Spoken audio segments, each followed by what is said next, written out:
आज दोनों सदनों में हंगामा है, लोकसभा में भी और राज्यसभा में भी। जब तक मैं ये वीडियो शूट कर रही हूं तब तक 2 बजे के लिए दोनों सदनों को रद्द किया जा चुका है और आज के शीतकालीन सदन के सत्र का मुद्दा ही था बाबा साहब। बाबा साहब भीमराव अंबेडकर सदन का मुद्दा कैसे बन गए और अब कांग्रेस ये कह रही है कि बीजेपी ने इसका अपमान किया है, अमित शाह ने बाबा साहब का अपमान किया है, उन्हें इस्तीफा देना चाहिए। सिर्फ इस्तीफा नहीं देना चाहिए, पूरे देशवासियों से माफी मांगनी चाहिए। तो अमित शाह ने ऐसा क्या कह दिया है जिसको लेकर विपक्ष हंगामा कर रहा है? और अमित शाह का जितना हिस्सा बयान के रूप में वायरल किया जा रहा है, जो विवादित लग रहा है, क्या उसके अलावा भी अमित शाह ने कुछ कहा है जिसे नहीं बताया जा रहा है या जिसे छुपा लिया जा रहा है? सिर्फ एक छोटे से पार्ट को दिखाकर बवाल मचाया जा रहा है। तो अमित शाह ने ऐसा क्या कहा है वो भी आपको बताएंगे, उस पर मेरी अपनी व्यक्तिगत टिप्पणी क्या है वो भी आपको बताएंगे और ये भी बताएंगे कि अब बीजेपी और मोदी जी की तरफ से कांग्रेस को पलटवार में क्या कुछ कहा गया है। तो शुरू करते हैं वहां से जहां से बवाल का जड़ शुरू हुआ।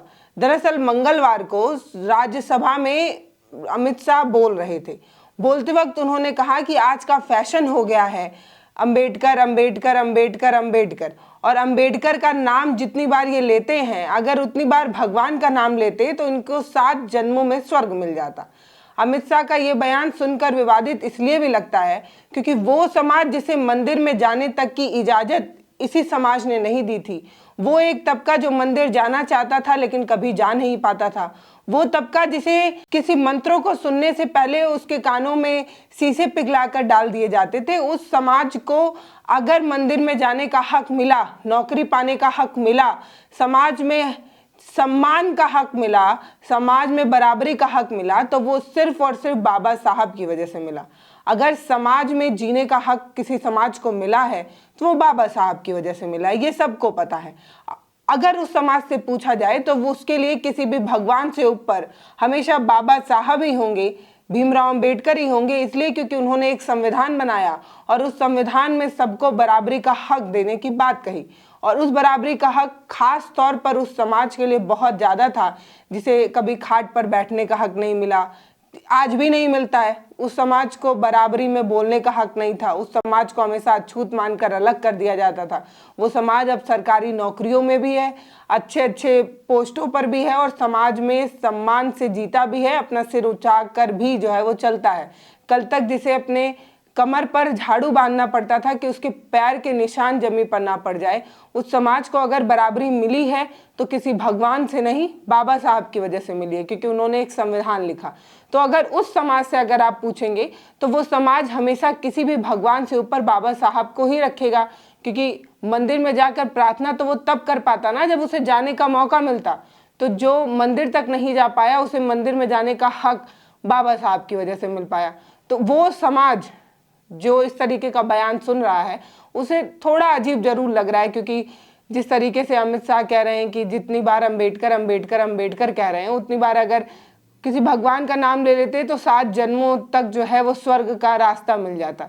शायद अमित शाह जी को ये समझना चाहिए कि ये जमीन नर्क से बदतर थी उस समाज के लिए जब वो यहाँ पर जी रहा था। जब संविधान मिला, उसे उसका हक मिला, तो वो जीने लायक जमीन बन पाई जिस पर अब वो जी रहा है, अपने सम्मान से जी रहा है, अपनी मेहनत की कमाई खा रहा है और शायद गुलामी से मुक्त हो चुका है। तो इसलिए उस समाज के लिए बाबा साहब उसके लिए सर्वोपरि हैं। और आज भी आप ऐसे समुदाय के घर जाएंगे तो आपको मंदिर में किसी भी भगवान की मूर्ति से पहले बाबा साहब की तस्वीर देखने को मिलती, क्योंकि उन्हें ऐसा लगता है, लगता क्या है, उनके समाज की वही सच्चाई है कि उन्हें हक तो बाबा साहब से ही मिला। ये बात। अब बवाल कहाँ से शुरू हुआ? तो अमित शाह ने जब ये बयान दिया तब विपक्ष के लोगों को ये थोड़ा आपत्तिजनक लगा। हालांकि इससे आगे भी अमित शाह ने बहुत कुछ कहा है और इससे पहले भी अमित शाह ने बहुत कुछ कहा था, लेकिन सबसे पहले मैं वो बयान आपके साथ सुनाना चाहती हूँ जो अमित शाह ने कहा जिसको लेकर बवाल है। अभी एक फैशन हो गया है, अंबेडकर अंबेडकर अंबेडकर अंबेडकर अंबेडकर अंबेडकर। इतना नाम अगर भगवान का लेते तो 7 जन्मों तक स्वर्ग मिल जाता। तो आपने सुन लिया, ये केंद्रीय गृह मंत्री हैं। मंगलवार को अपने भाषण में इन्होंने भीमराव अंबेडकर को लेकर जो है कुछ अपमानजनक बात कही जिसको लेकर विवाद खड़ा हुआ और अब अंबेडकर के इस बयान को लेकर उनका विरोध दर्ज हो रहा है। कांग्रेस जो है वो इस्तीफे की मांग कर रहा है, माफी मांगने कह रहा है कि देश भर से जो है वो माफी मांगे। आपने इस तरीके का विवादित बयान दिया है। केजरीवाल ने ये तक कह दिया ये बीजेपी का अहंकार है, ये बीजेपी नहीं उनका अहंकार बोल रहा है, क्योंकि एक समाज जो नर्क में जी रहा था उसे हक दिलाने का काम तो कहीं ना कहीं बाबा साहब की वजह से मिला है, संविधान की वजह से मिला है। मंदिर में जाने का हक और ये सारी चीजें तो उन्हें वहीं से मिली है। अमित शाह ने ऐसा क्या कहा था? ऐसा नहीं है कि अमित शाह ने सिर्फ इतना ही कहा था जितना आपके सामने परोसा गया। इसके बाद भी अमित शाह ने बहुत कुछ कहा। उन्होंने कहीं ना कहीं कांग्रेस पर पलटवार करते हुए ये बताने की कोशिश की थी कि आज दिन भर अंबेडकर अंबेडकर अंबेडकर रट रहे हैं, ये एक तरीके का फैशन है। अच्छी बात है कि आप अंबेडकर का नाम ले रहे हैं, लेकिन सबसे बड़ी बात यह है कि आपने ही अंबेडकर का अपमान किया था। ना तो उनको आपने भारत रत्न दिया और कई बार तो आपने उनका अपमान तिरस्कार किया है। इस तरीके की बात वो कहना चाहते थे। उन्होंने कहा था कि अंबेडकर का नाम 100 बार से ज़्यादा लो, लेकिन कोई बात नहीं, अंबेडकर के प्रति आपका जो भाव है, आपका भाव क्या है, ये सबको पता है। ये बताना चाहता हूँ मैं कि आप किस तरीके से अंबेडकर का अपमान करते रहे। पहली कैबिनेट में उन्हें इस्तीफा क्यों देना पड़ा था, ये बड़ा सवाल है।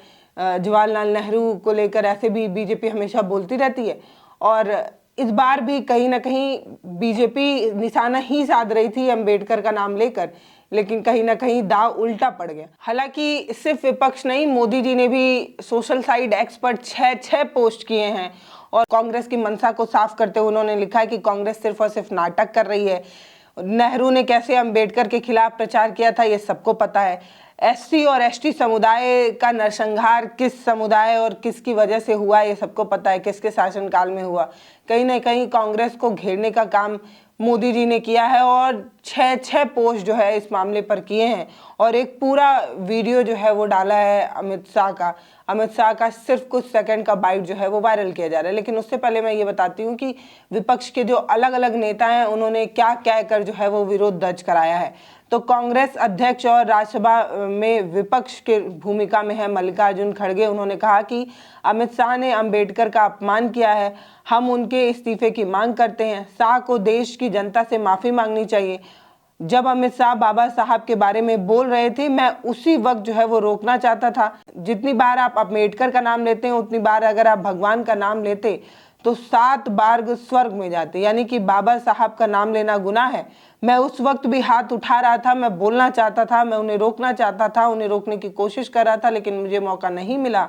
बाबा साहब ने जो संविधान बनाया है उस पर चर्चा चल रही थी, इसीलिए मैं चुप था। यानी कि खड़गे जी ये कहना चाह रहे हैं कि वो आपत्ति दर्ज कराना चाहते थे लेकिन सम्मान में रुक गए, क्योंकि बाबा साहब द्वारा बनाए गए संविधान पर चर्चा थी। इसलिए वो ये कह रहे हैं कि जिस वक्त अमित शाह ने ये बयान दिया उस वक्त मैं अपना हाथ उठा रहा था, बोलना चाह रहा था, लेकिन स्पीकर ने बोलने नहीं दिया।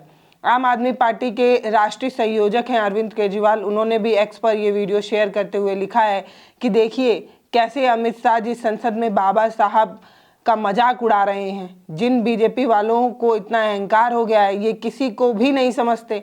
हाँ अमित शाह जी, बाबा साहब इस देश के बच्चे बच्चे के लिए भगवान से कम नहीं है। मरने के बाद स्वर्ग का तो पता नहीं, लेकिन बाबा साहब का संविधान ना होता तो आप लोग तो दबे कुचले गरीब और दलित को इस धरती पर जीने ही न देते।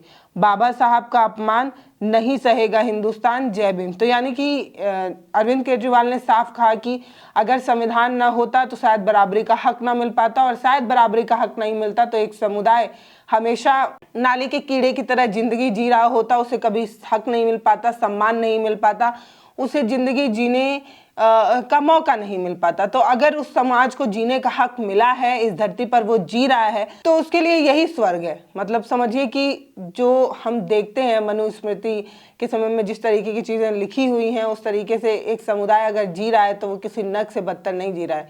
तो जिंदगी के बाद अगर किसी को स्वर्ग मिले या ना मिले किसी को नहीं पता, लेकिन अभी जो सम्मान जो हक उन्हें मिला है वो बाबा साहब की वजह से मिला है। कहीं ना कहीं यही कहने का प्रयास किया गया है। आज़ाद समाज पार्टी के प्रमुख हैं और लोकसभा में सांसद हैं चंद्रशेखर। उन्होंने क्या कहा वो सुनिए। उन्होंने कहा कि गृह मंत्री अमित शाह के बयान पर परम पूज्य बाबा साहब अम्बेडकर जी के ऐतिहासिक योगदान और सामाजिक न्याय के लिए उनके संघर्ष का अपमान है। परम पूज्य बाबा साहब भीमराव अम्बेडकर जी का नाम लेना कोई फैशन नहीं बल्कि समानता, स्वतंत्रता और सामाजिक परिवर्तन की उस क्रांति का प्रतीक है जिसने करोड़ों दबे कुचले लोगों को न्याय और अधिकार दिलाया है। यानी कि फिर से वही बात कि एक समाज को जीने का हक बाबा साहब की वजह से मिला है। अंबेडकर को भगवान के नाम से तुलना करना उनकी विचारधारा की गहराई और संविधान निर्माण में उनके योगदान को कमतर आंकने का प्रयास है। यह न केवल असंवेदनशीलता है बल्कि सामाजिक एकता और लोकतांत्रिक मूल्यों के प्रति अनादर का परिचायक है। ये अक्षम्य है। भारत रत्न बाबा साहब अंबेडकर जी को मानने वाले इस अपमान का बदला जरूर लेंगे, मेरी बात को याद रखिएगा। यानी कि चंद्रशेखर जो है वो एक तरीके से अमित शाह के बयान को सिर्फ अक्षम्य नहीं बता रहे हैं, वो बता रहे हैं कि एक समाज जो फॉलो करता है, जिसके लिए वो सच में भगवान हैं, उनके लिए ये चीज़ें जो है वो बर्दाश्त के बाहर हैं और वो समुदाय जो है वो इसे कतई बर्दाश्त नहीं करेगा। और ये सारी चीज़ें कांग्रेस सांसद हैं इमरान मसूद, उन्होंने कहा कि अंबेडकर जी ने वंचितों शोषितों को अधिकार दिलाने का काम किया है।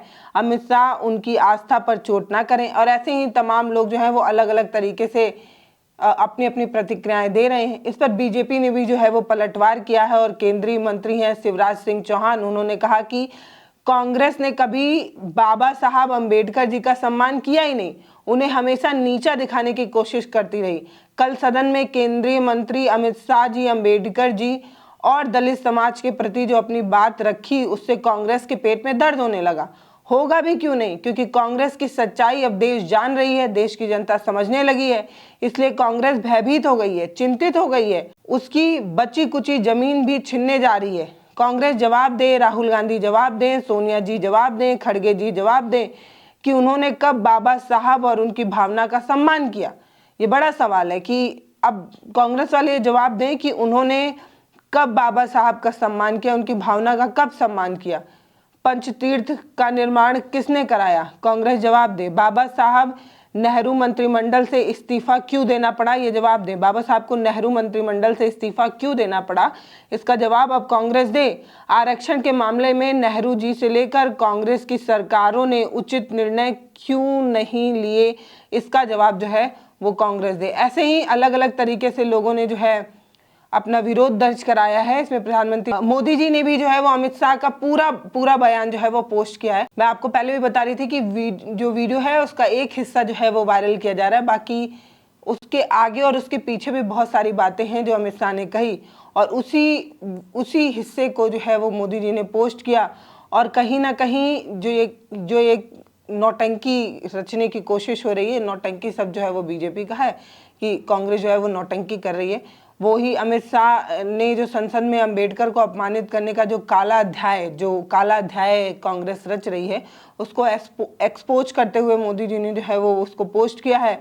और उन्होंने कहा है कि कांग्रेस ने अंबेडकर के प्रति पापों की लंबी फेहरिस्त है। बताइए कि 2 बार चुनाव हराना भी जो है वो शामिल है। इस तरीके से अलग अलग तरीके से लोगों ने जो है उसे पोस्ट किया है। लेकिन मैं चाहती हूँ कि आप वो पूरा बयान सुनिए जो अमित शाह ने राज्यसभा में कहा था। सुनिए। तो 7 में अंबेडकर जी के प्रति आपका भाव क्या है, ये मैं बताता हूं। मान्यवर, अंबेडकर जी को देश की पहली कैबिनेट से इस्तीफा क्यों दे दिया?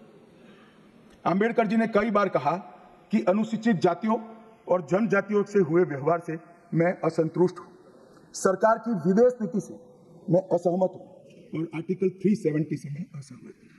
इसलिए वो छोड़ना चाहते थे, उनको आश्वासन दिया गया, आश्वासन पूरा नहीं हुआ, उन्होंने इग्नोरेंस के चलते इस्तीफा दे दिया। और एक श्री BC रॉय ने पत्र लिखा कि अंबेडकर और राजाजी जैसे 2 महानुभाव मंत्रिमंडल छोड़ेंगे तो क्या होगा। तो नेहरू जी ने उनको जवाब में लिखा है, राजाजी के जाने से तो थोड़ा बहुत नुकसान होगा, अंबेडकर के जाने से मंत्रिमंडल कमजोर नहीं होता है। मान्यवर, ये विचार जो खड़गे जी कह रहे हैं ना, क्या आपत्ति है? जिसका विरोध करते हो उसका वोट के लिए नाम देना कितना उचित है? क्योंकि अब अंबेडकर जी को मानने वाले पर्याप्त संख्या में आ गए हैं, इसलिए आप अंबेडकर कर रहे हो। मान्यवर, मुंबई के मेयर ने एक पत्र लिखा था कि मऊ में अंबेडकर जी का स्मारक बनाना चाहिए। मऊ में जो अंबेडकर जी का जन्म स्थान था, सुझाव लिखा। उन्होंने कहा आमतौर पर स्मारक निजी पहल से बनाने चाहिए, यदि सरकार किसी प्रकार की सहायता करती है तो वो उचित नहीं होगा। उनके कितने स्मारक बने साहब? कोई स्मारक अंबेडकर जी का नहीं बना, देश भर में नहीं बना। अंबेडकर जी के स्मारक कब बने? जब भारतीय जनता पार्टी सत्ता में आई, तब मऊ में डॉक्टर अंबेडकर के जन्मस्थान पर स्मारक बना, लंदन में अध्ययन करते थे वहां स्मारक बना, नागपुर में शिक्षा दीक्षावलित वहां बना, दिल्ली में महापरिनिर्वाण स्थल पर बना, और मुंबई में चैत्य भूमि में भी बन रहा है। हमने 5 तीर्थ बनाए महामानव। मोदी जी ने क्या कहा? सोशल मीडिया एक्स पर पोस्ट करते हुए मोदी जी ने कहा कि अगर कांग्रेस और उसका सड़ा हुआ इकोसिस्टम ये सोचता है कि उसका दुर्भाग्यपूर्ण झूठ जो है कई वर्षों तक कुकर्म को जो है वो छुपा सकता है, तो ऐसा बिल्कुल नहीं है। खास तौर पर अंबेडकर जी के प्रति उनके अपमान को तो वो गलत ही सोच रहे हैं। मतलब ये कहना चाह रहे हैं कि जिस तरीके से झूठ बोलकर कांग्रेस को लगता है कि सब कुछ वो छुपा लेगी, ऐसा बिल्कुल नहीं है। देश के लोगों ने बार बार देखा है कि कैसे एक वंश के नेतृत्व वाली पार्टी ने डॉक्टर अंबेडकर की विरासत को मिटाने के लिए और ST समुदाय को अपमानित करने के लिए हर संभव गंदी चालें चली हैं। यानी कि कांग्रेस पर निशाना साधते हुए मोदी जी कह रहे हैं कि एक समुदाय विशेष को हमेशा दबाए रखने का काम जो है वो कांग्रेस ने किया है, और ये आरोप हम पर लगाते हैं कि हम जो है वो संविधान मिटाना चाहते हैं, हम जो है वो अंबेडकर का सम्मान नहीं करते। ये सारी चीजें मोदी जी कांग्रेस को अंबेडकर विरोधी बताते हुए जो मुख्य बातें कह रहे हैं वो आपके साथ साझा कर रही हूँ। वो ये बता रहे हैं कि जो अंबेडकर को कांग्रेस 2 बार चुनाव हराई है जानबूझकर। एक बड़ा आरोप जो है वो मोदी जी ने लगाया। दूसरा बड़ा आरोप लगाया कि नेहरू ने उनके खिलाफ प्रचार किया, उनकी हार को प्रतिष्ठा का मुद्दा बनाया। तीसरी बड़ी बात उन्होंने कहा कि कांग्रेस ने अंबेडकर को भारत रत्न देने से भी मना कर दिया था। चौथा आरोप उन्होंने लगाया कि जब संसद के सेंट्रल हॉल में उनके चित्र को एक सम्मान स्थान नहीं दिया था कांग्रेस ने, यानी कि उनकी पोस्टर को एक अच्छी जगह नहीं लगाया था, इस तरीके की बात कह रहे हैं। तो ये बड़ा आरोप जो है वो मोदी जी कांग्रेस पर लगा रहे हैं, और ऐसे ही उन्होंने कई पोस्ट जो है वो किए हैं। करीब करीब उन्होंने 6 पोस्ट सोशल मीडिया पर किए हैं, और ये साफ कहा है कि हम तो अंबेडकर को मानते हैं, लेकिन अंबेडकर को ना मानने वाले जो हैं वो कांग्रेस वाले हैं, और कांग्रेस की एक सोची समझी साजिश थी। उन्होंने हमेशा बाबा साहब का अपमान किया, ST समुदाय का जो है वो अपमान किया है, उसे हमेशा दबा कर रखना चाहती थी। बाकी आप क्या सोचते हैं वो आप हमें ज़रूर बताइएगा कि एक समुदाय विशेष से खास तौर पर नफरत किसको है, बीजेपी को है या कांग्रेस को है? मतलब ST समुदाय का हितैषी कौन, कांग्रेस या बीजेपी? अंबेडकर को मानने वाला कौन, कांग्रेस या बीजेपी? क्योंकि लोग ये कहते हैं कि गांधी को ना मानकर नाथूराम गोडसे को मानने वाले लोग बीजेपी वाले हैं। बीजेपी वाले कभी जो है वो बाबा साहब को नहीं मानते, वो हमेशा मनुस्मृति को मानते हैं, वो हमेशा अपर कास्ट को जो है वो प्रमोट करते हैं। लेकिन बीजेपी का ये कहना है कि ऐसी चालें जो है वो कांग्रेस चलती है। आप अपनी राय हमें कमेंट सेक्शन में ज़रूर दीजिएगा। हम आपकी हर सलाह को जो है वो सुनते हैं, और आप जो कमेंट करते हैं उसे जो है हम पढ़ते भी हैं। तो हम बहुत इंतज़ार रहेगा। बाकी आज दोनों सदनों पर हंगामा चला, दोनों सदनों पर लीडर्स जो हैं विपक्ष के वो निकलकर अंबेडकर की तस्वीर दिखाकर अंबेडकर जिंदाबाद ऐसे नारे लगाते भी नजर आए। आप अपनी राय हमें ज़रूर दीजिएगा। नमस्ते, मैं पल्लवी हूँ, आप भारत एक नई सोच देख रहे हैं। बहुत बहुत धन्यवाद।